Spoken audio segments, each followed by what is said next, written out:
Мир и Божи благослов повторно ви посакувам, мили и драги мои. Не можам да ви опишам кое чувство преовладува во моето срце, бидејќи оваа црква и сите вие имате посебно место во моето срце, затоа што на 6. јули 2019 година јас во оваа црква, во овој базент, склучив завет со Бога. И кога завршував прва година, се молев ако е Божја волја да ме прати тука на пракса, бидејќи навистина ви велам, оваа црква е посебна за мене. Насловот на нашата тема или нашата проповед е "И ете, доаѓам скоро". Размислував за што да зборувам и се молев што Бог сака да денес слушнеме, што сака Бог денес да се поучиме од Неговото Слово. На 28. февруари 1993 година во Вако, Тексас, одекнала веста за војната која букнала помеѓу полицијските службеници и специјални единици на САД и јако наоружаните припадници на верскиот култ. Имено, ова го покренува водачот на култот кој се вика Давид Кореш. Давид Кореш за себе тврди дека е Христос и дека крајот на светот, на овој свет е на прагот. Тој ја тумачил Библијата на еден посебен начин. И по своето тумачење, тој верува за себе дека е јагнето, кое е достојно да ги отвори 7 печати од откровението.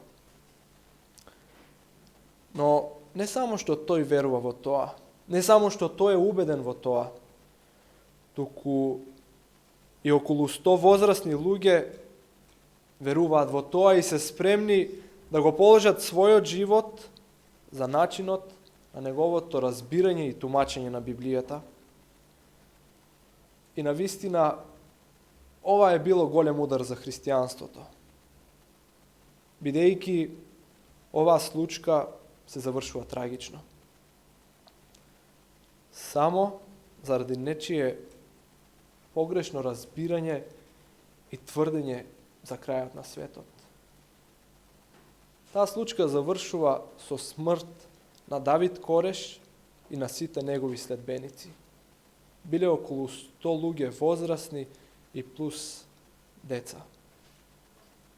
Како што реков, тоа представувало еден голем удар за христијанството, бидејќи многу луѓе од тоа тумачење биле исплашени и загубиле доверба во Исуса. Зарем Исус има таков план? Зарем Исус има план да толку луѓе загинат? Џон Полин, еден од нашите водечки писатели, во својата книга "Шта Библија каже", тој ја започнува со насловот "Размислувањето за крајот на светот може да биде опасно по вашето здравје". Дали тоа е навистина така? Се прашувам како идејата за крајот на светот или мислата за крајот на светот се одразува на нашето понашање, на нашето размислување и на нашиот секојдневен живот. И кога за прв пат сме се сретнале со мислата или идејата дека доаѓа крајот на светот? Односно, Христовото доаѓање. И ако тоа е било пред многу години или пред многу време, дали веќе сме изгубиле смислата и значењето на чекањето на крајот на светот, а воедно и Христовото доаѓање? Јас сум пораснат во едно прекрасно адвентистичко семејство и уште од мали нозе сум се сретнал со идејата дека Христос доаѓа. Но, за жал, таа идеја за мене немаше никаков значај. Не ме засегаше, но се до еден момент. Се до моментот кога мојата баба почина и почнав така седејки да размислувам, крајот на светот доаѓа, односно Исус доаѓа, а јас не сум спремен. Зарем ваков да го сретнам мојот Спасител? Зарем да го загубам вечниот живот? И од тогаш се промени во мојот живот. Крајот на светот и Христовото доаѓање добија тежина во моето срце и во мојот живот, и тие се од огромно значење. И еден од најдобрите текстови во Библијата кој зборува за Христовото доаѓање се наоѓа во книгата Откровение, 22 глава, 12 стих, каде што вели вака: И ете, доаѓам скоро, и наградата моја е со мене, за да му дадам секому според неговото дело. Првиот и последниот, почетокот и свршетокот. Сите настани укажуваат дека нашиот Спасител наскоро доаѓа. И преку овие минути кои ни преостануваат, би сакал да разгледаме 3 старозаветни личности и нивниот поглед кон крајот на светот. Првата личност е Ное. За Ное дознаваме од првата книга Мојсеева, 6 глава, ќе го прочитам од 9 до 13 стих, каде што вели вака: Ево го Ноевото родословие. Ное беше праведен и непорочен човек во свое време. Ное одеше со Бога. 3 сина му се родија на Ное: Сим, Хам и Јафет. Во Божите очи земјата беше се расипала. Земјата се наполни со насилства. И кога Бог виде како се расипа земјата, да секое суштество на земјата се изопачило, Бог му рече на Ное: Одлучив да им биде крај на сите суштества, зашто земјата се наполни со насилства. И еве, ќе ги уништам заедно со земјата. Наративот за потопот е прв пат, односно прва ситуација во човечката историја кога светот доживеал крај, потполно уништување.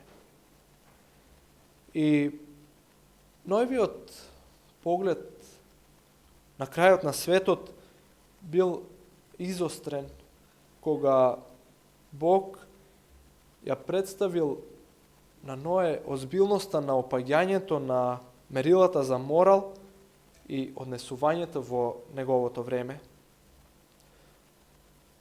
Дошло време за промена. И заради таа промена Бог изготвил план за да ја спроведе.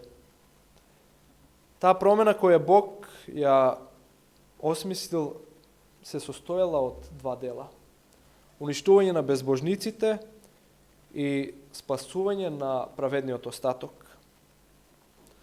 Потопот сам по себе ја вратил земјата во првобитната положба пред стварањето.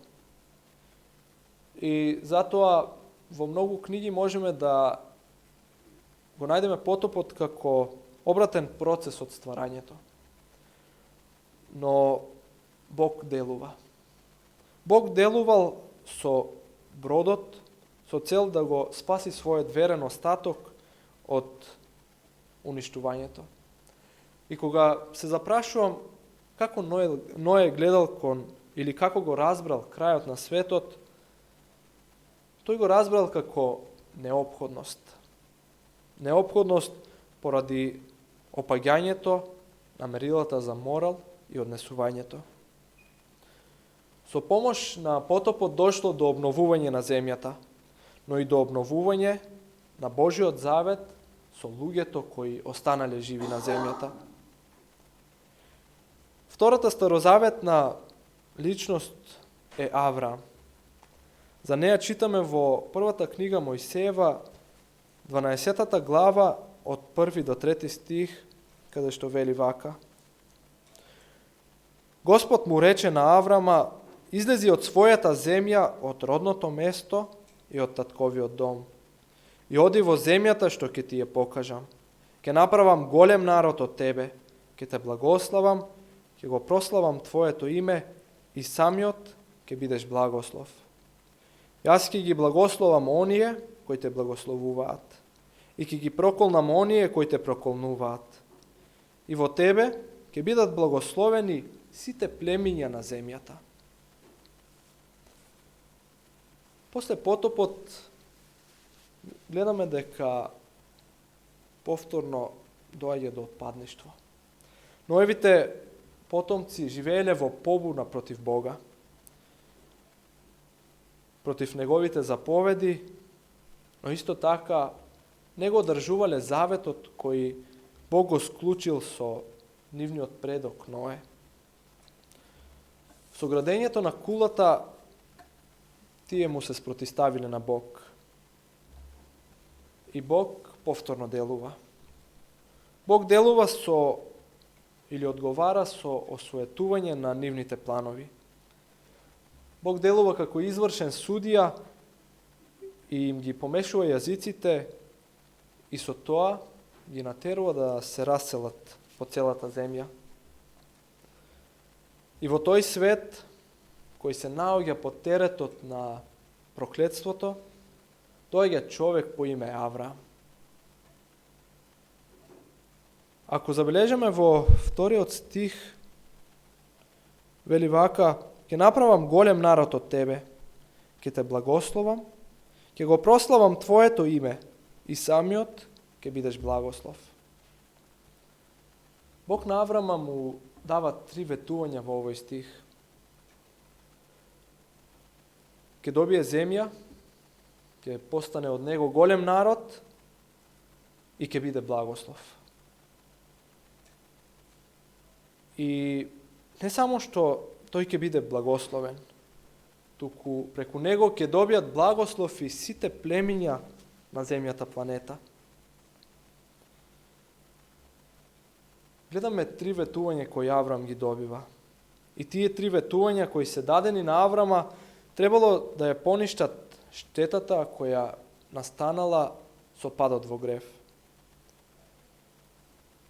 Сето она што претходно е представено како проклетство, преку Аврама требало да биде благослов. Кога Адам и Ева сгрешиле против Бога,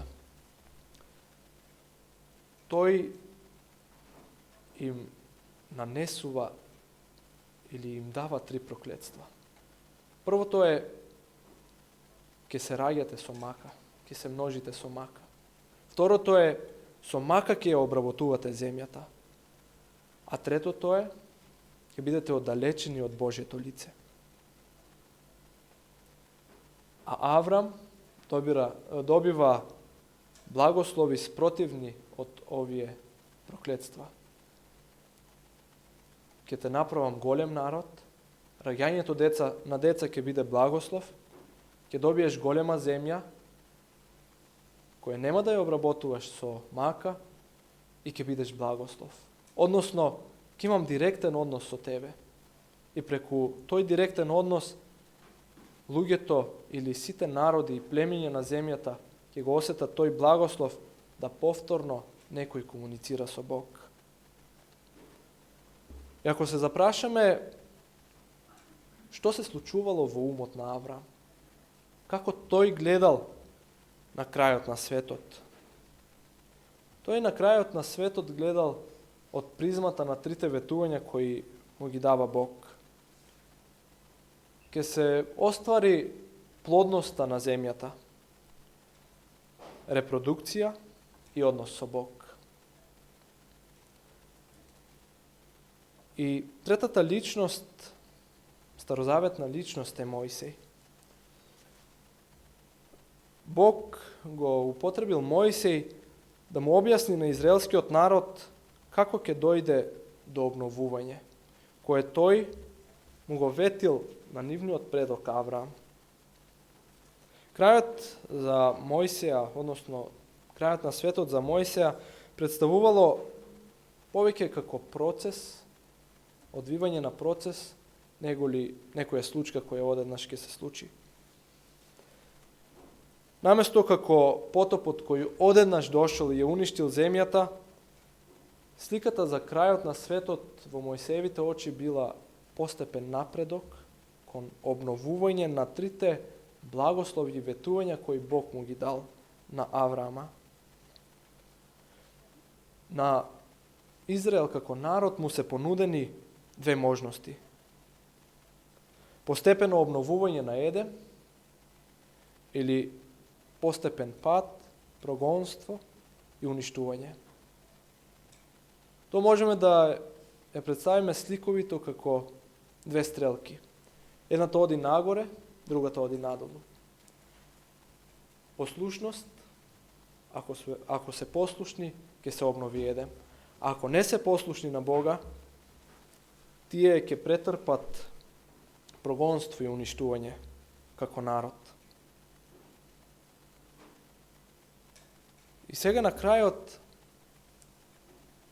каков е нашиот поглед кон крајот на светот и второто Христово доаѓање?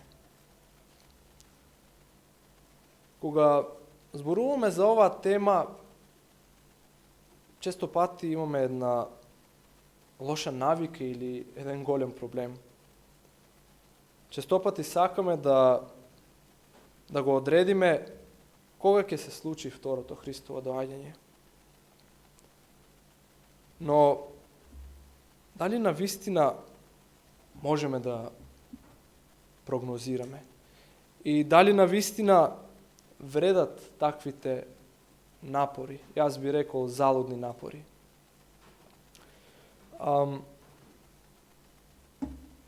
Полини Максвел собрале докази од адвентистичката историја за прогнозирањето на второто Христово доаѓање и дошле до бројка од околу 20 обиди да се одреди кога Христос ќе дојде. Но за жал, сето тоа се покажало неуспешно. Христос не дошол тогаш. Христос не дошел ни 44-та, ни 56-та, но за жал овој феномен се уште продолжува, мислејќи дека баш јас денес ќе го погодам датумот. Духот на пророштвото вели: не треба никако христијани да се храниме со возбудувањето да го одредуваме времето. Никој не може да предскаже кога времето ќе дојде. Нема да можеш да кажеш дали ќе дојде за 1, 2 или 5 години. Но исто така духот на пророштвото продолжува. Но немој да зборуваш и дека Христовото доаѓање ќе се одложи за 10 или 20 години. Тоа ни покажува колку е битно да ние не прогнозираме, но секој ден да го чекаме Исуса. Секој ден како да ни е последен ден. Во средата јас, Илија и пастор Томе бевме на погреб, на еден немил настан, и тоа ме наведе да размислувам зошто да се прогнозира, зошто да го одредувам датумот кога може ова мене ќе ми се случи. И што ако јас речам дека Исус ќе дојде за 5 години, 10, а јас утре умрам?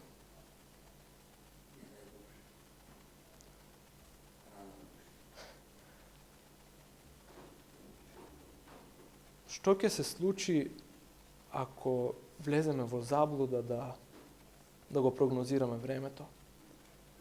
Ние ќе чекаме, склони сме кон тоа да се спремаме во 5 до 12, односно во последниот момент. И ќе чекаме последната година, можеби последните 6 или 3 месеци да ние се спремиме, но што ако ненадејно нешто се случи? Што ако животот престане? Зошто да го загубам вечниот живот? Матеј 24:36 пишува вака.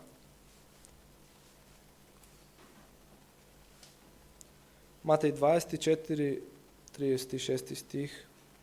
А за оној ден и час никој не знае.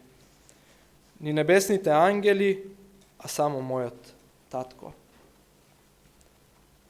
За овој ден и час, односно за оној ден и час, никој не знае. Дали после овој стих, дали после овој библиски текст вреди да ги правиме тие напори, да го одредуваме датумот, или пак годината, или пак десетлетието во кое што Исус ќе дојде. Сакам, и ако се ова го заборавивте, сакам да ви упатам еден апел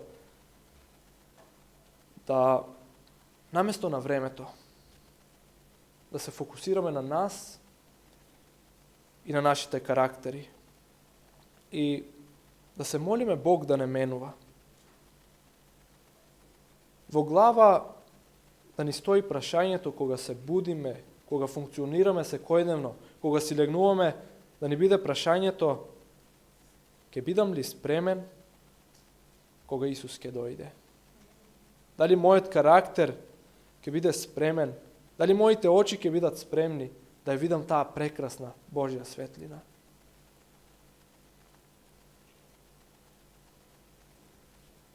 Во Велика Британија царувал Едвард VII.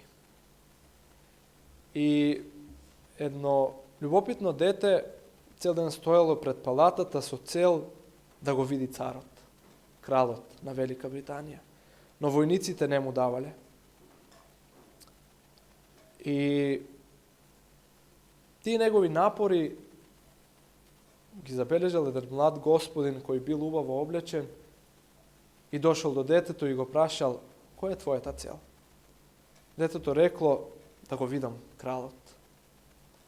Тој млад господин го фатил детето за рака и војниците му се поклониле, бидејќи бил син на кралот Едвард VII. И тој, синот на кралот, го однел детето и тоа дете имало прилика да се сретне со кралот на Велика Британија. Ние го имаме тој син. Тој син дошол на земјата за мене и за тебе. Умрел за мене и за тебе со цел не ние да стоиме пред портите на палатата. Тој умрел со цел за да војниците, односно ангелите, ги отворат тие порти и ние да влеземе внатре и да се сретнеме со кралот.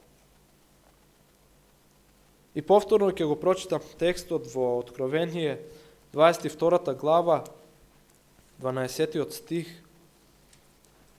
кој што вели вака: